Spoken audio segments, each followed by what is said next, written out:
Hello everyone. Today we are going to start our new topic, that is planning in India under economics.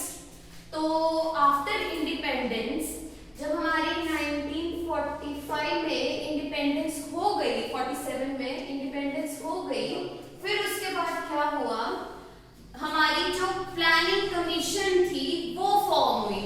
ठीक है, जो planning commission थी was formed on 1950 by Indian National Congress. INC ने planning commission form की ताकि जो अब हमारी हम इंडिपेंडेंट हो गए थे, तो जो हमारी इकोनॉमी है उसके अंदर क्या चल रहा है, हमें बढ़ानी है, वो उसको सॉल्व करना था. ठीक है, तो 1950 में INC ने प्लानिंग कमीशन बनाया, जिसके चेयरपर्सन कौन थे उस टाइम पे, प्राइम मिनिस्टर वो थे श्री जवाहरलाल नेहरू जी. ठीक है, उनको उन्होंने क्या बना दिया, चेयरमैन बना दिया.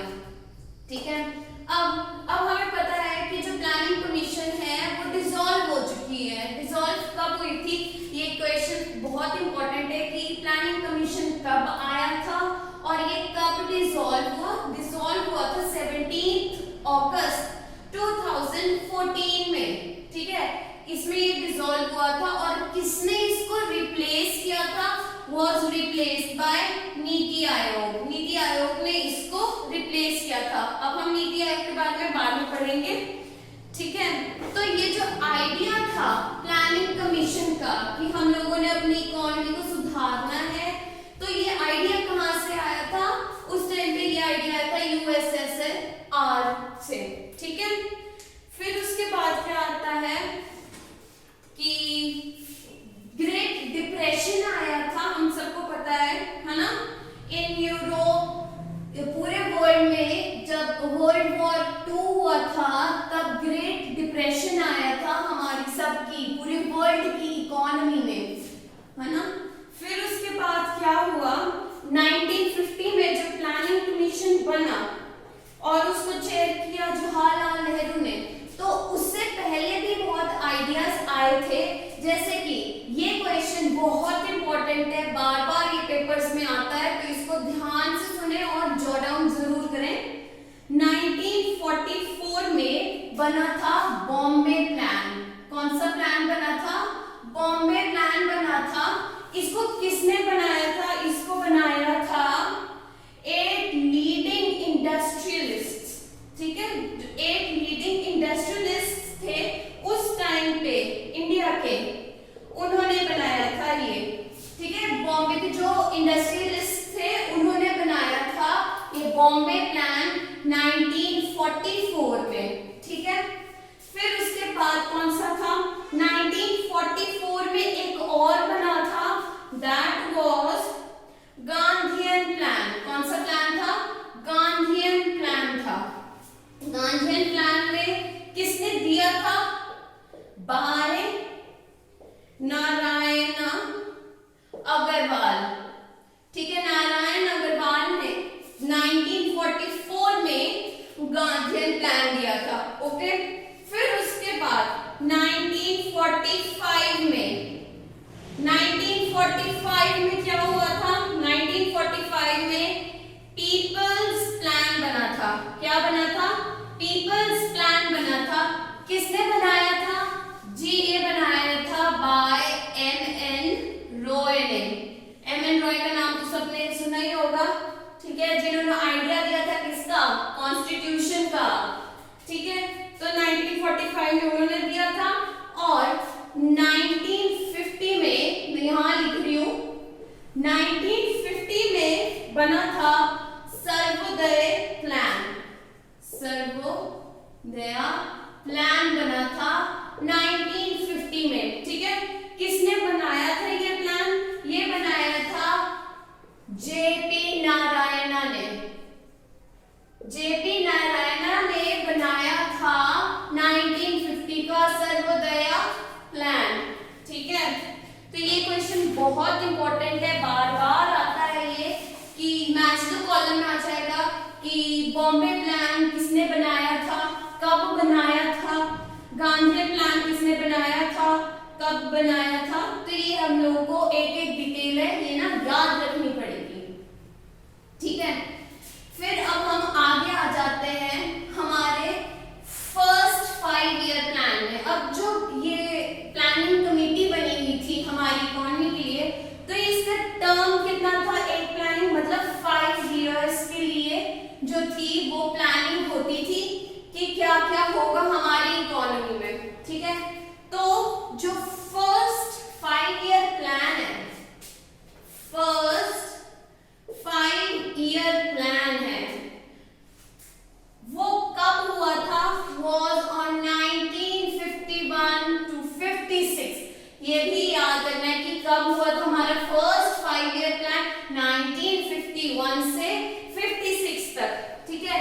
इसको और क्या बोलते हैं, ये किस पे बेस्ड था, बेस्ड ऑन हेरोल्ड डोमर्स मॉडल। किसके ऊपर बेस्ड था, बेस्ड ऑन हेरोल्ड डोमर्स मॉडल, ठीक है। और इसका मेन फोकस क्या था, फोकस किया था इन्होंने किस पे, एग्रीकल्चर के ऊपर, ठीक है। एग्रीकल्चर के ऊपर किया था इन्होंने। प्राइस स्टेबिलिटी, जो प्राइस स्टेबिलिटी थी उसके ऊपर किया था, और किया था पावर एंड ट्रांसपोर्ट, ठीक है, पावर एंड ट्रांसपोर्ट पे।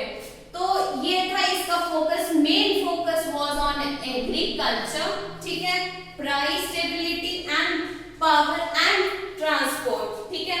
तो इसका जो टारगेट था, टारगेट वाज 2.1%, 2.1% था टारगेट। और एक्चुअल में जो ग्रोथ हुई थी वो कितनी हुई थी, वो हुई थी 3.6%।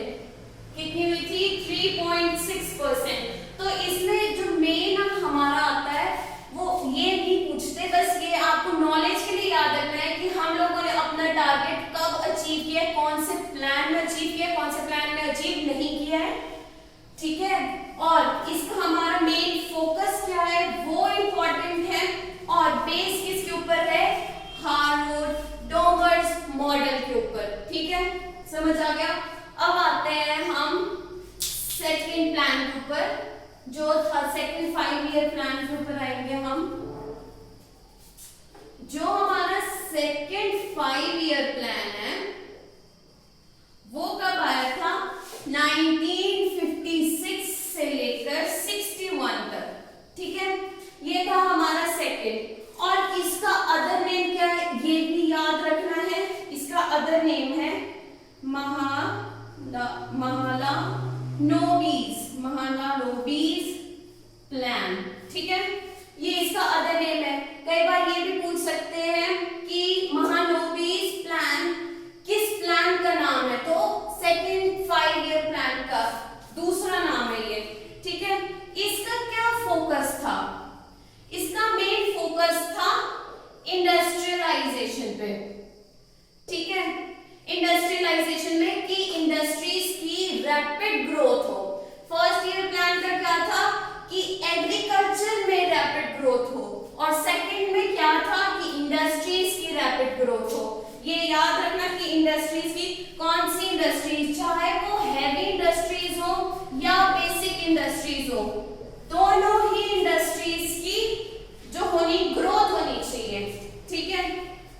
और इसमें क्या था कि फॉरेन लोन्स वगैरह प्रोवाइड किए जाते थे ताकि हमारी जो इंडस्ट्रीज हैं वो डेवलप हो सके, ठीक है, फॉरेन लोन्स। अब इसका जो टारगेट था, इसका जो टारगेट था, टारगेट वाज 4.5%, 4.5% टारगेट था। पर इसकी जो ग्रोथ हुई थी वो कितनी हुई थी, ग्रोथ हुई थी 4.3%, मतलब कि कम हुई थी टारगेट ग्रोथ से। तो ये जो सेकंड ईयर प्लान था वो अपना टारगेट अचीव नहीं कर पाया था, थोड़ा सा ही डिफरेंस था, ठीक है। फर्स्ट ईयर प्लान ने अचीव किया था, सेकंड ईयर में अचीव नहीं हुआ था।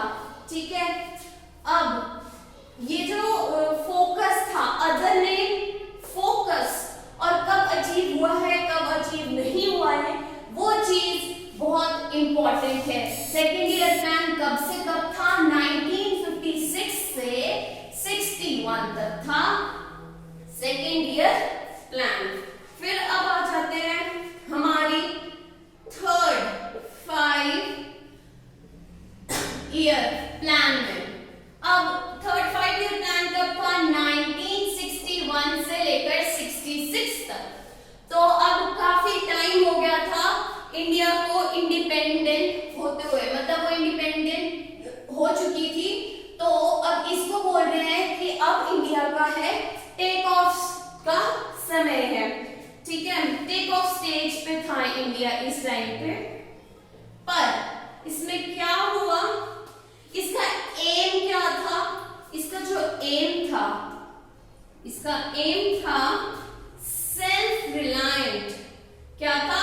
Self reliant and self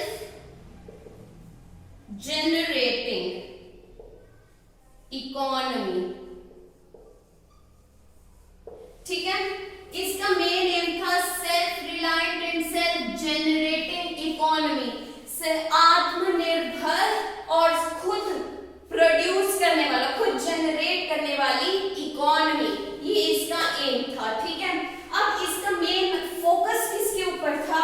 main focus था इसका एग्रीकल्चर के ऊपर, एक्सपोर्ट्स के ऊपर और इंडस्ट्रीज के ऊपर, ठीक है। इसका मेन फोकस था। पर अब क्या होता है? अब क्या होता है? ये प्लान फेल हो जाता है। इनिशियल स्टेजेस पे इसने बहुत ग्रोथ हुई, इस इनिशियल ईयर्स में बहुत ग्रोथ हुई थी इस प्लान में, बट ये प्लान फेल हो जाता है। क्यों फेल होता है? क्योंकि जो हमारा चाइना था, चाइना ने हमारे ऊपर अटैक कर लिया था, है ना। फिर उसके बाद पाकिस्तान ने अटैक कर लिया था। अनफोर्सीन इवेंट्स हो गए थे, है ना। तो चाइनीज एग्रेशन कब था? चाइनीज एग्रेशन 1962 में, और इंडो पाक वॉर 1965 में, ठीक है। तो अब क्या था? ये थे कॉज फेलियर थे इसके, ठीक है। और फिर उसके बाद इसी पीरियड में ड्रॉट भी था, ठीक है। 1965 से 66 के बीच में बहुत ज्यादा ड्रॉट इंडिया में था। तो अब इतनी ज्यादा एग्रेशन थी, वॉर्स की सिचुएशन थी, तो जो इसका टारगेट था वो डेवलपमेंट से हटाकर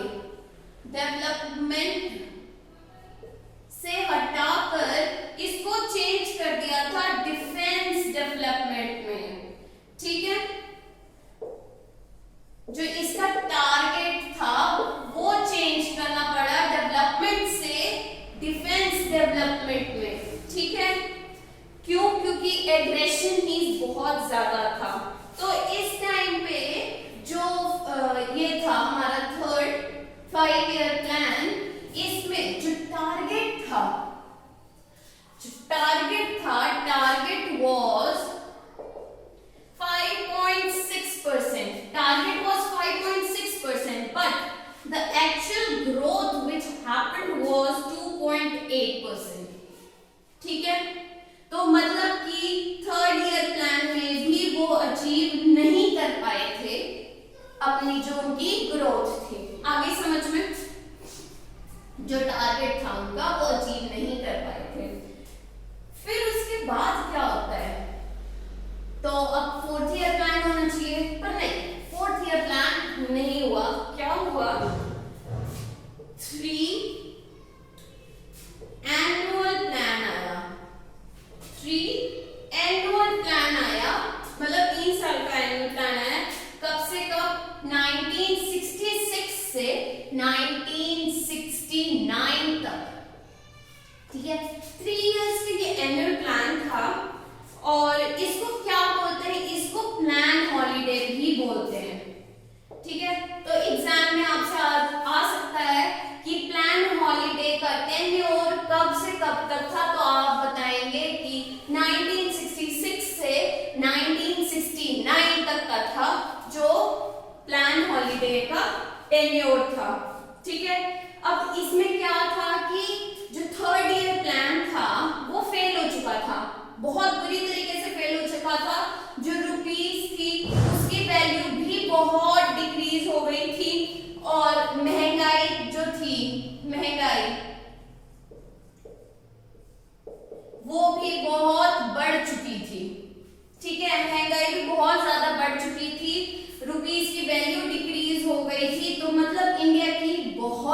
बुरी हालत हो गई थी, तो इसलिए ये प्लान बनाया गया था, मतलब प्लान हॉलीडे, ठीक है। और इसका कोई टारगेट नहीं था, रिमेंबर इसका कोई टारगेट नहीं था, ठीक है। इन्होंने वहां देखना था कि कहां कहां कितनी जरूरत है, पर इस टाइम पे जब ऐसे ही कैलकुलेट किया गया कि हमारी ग्रोथ कितनी हुई, तो जो ग्रोथ थी, ग्रोथ वाज 3.9%, ठीक है। मतलब थर्ड ईयर प्लान से ज्यादा थी। थर्ड ईयर में कितनी थी? थर्ड ईयर में अभी बढ़ाया मैंने 2.8% थी।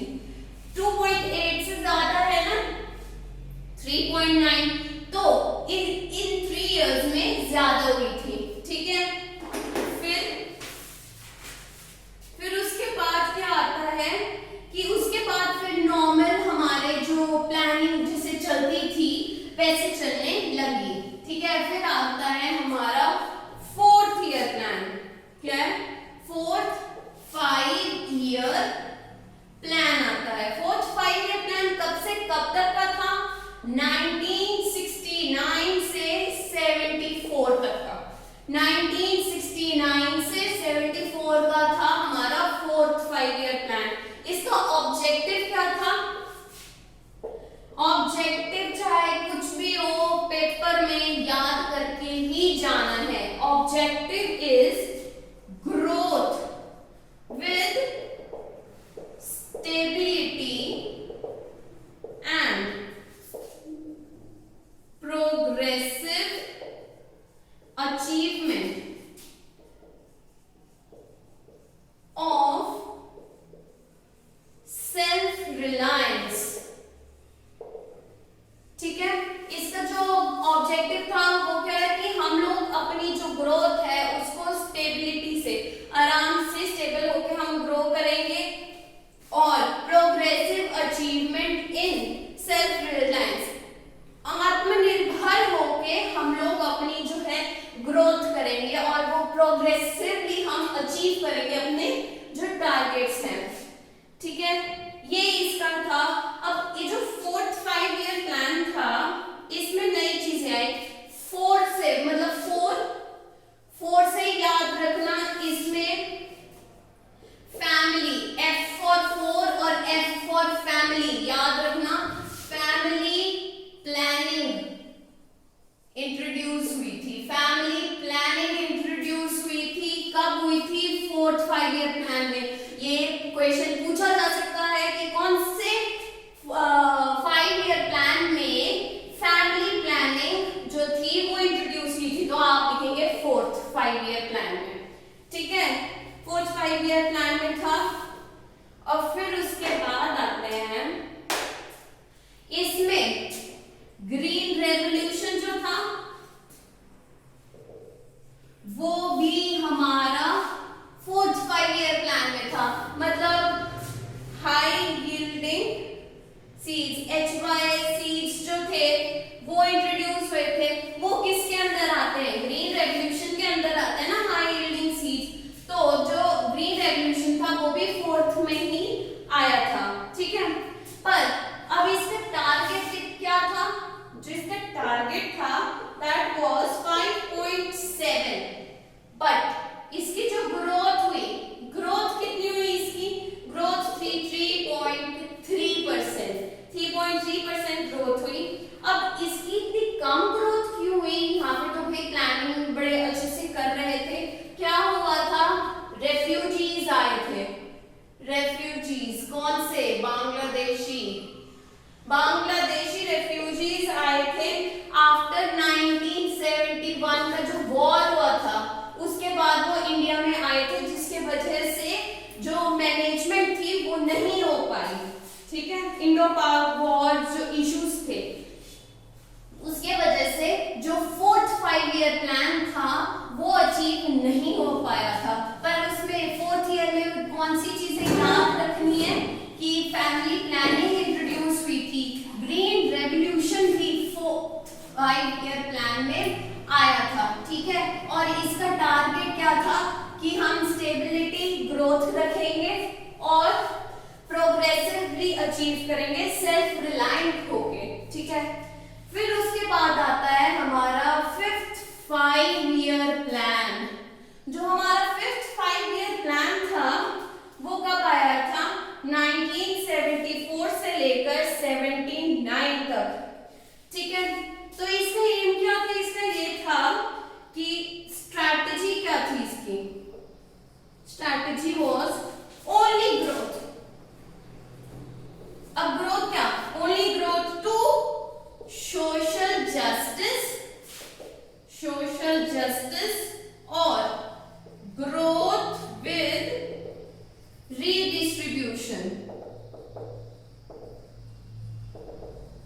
क्या है? Only growth to social justice and growth with redistribution. इसका क्या मतलब हुआ कि अब जैसे पॉवर्टी बहुत ज्यादा है इंडिया में, ठीक है, जो हमारे इनकम है वो अनइक्वल डिस्ट्रीब्यूशन ऑफ इनकम है, तो अब इन्होंने क्या किया कि हमारी ग्रोथ कैसी होगी? ग्रोथ होगी जब हम लोग सोसाइटी को लेकर सोशली हम लोग चलेंगे, तब ग्रोथ होगी। तो इसमें क्या था कि इसका मेन जो टारगेट था वो था कि हम लोग क्या करेंगे? Poverty eradicate. पॉवर्टी इरेडिकेट मतलब पॉवर्टी हटानी है इंडिया से, बिल्कुल। तो जो पॉवर्टी इरेडिकेशन था, अब इसमें एक एंटी पॉवर्टी प्रोग्राम्स जो थे वो लॉन्च किए गए थे, ठीक है।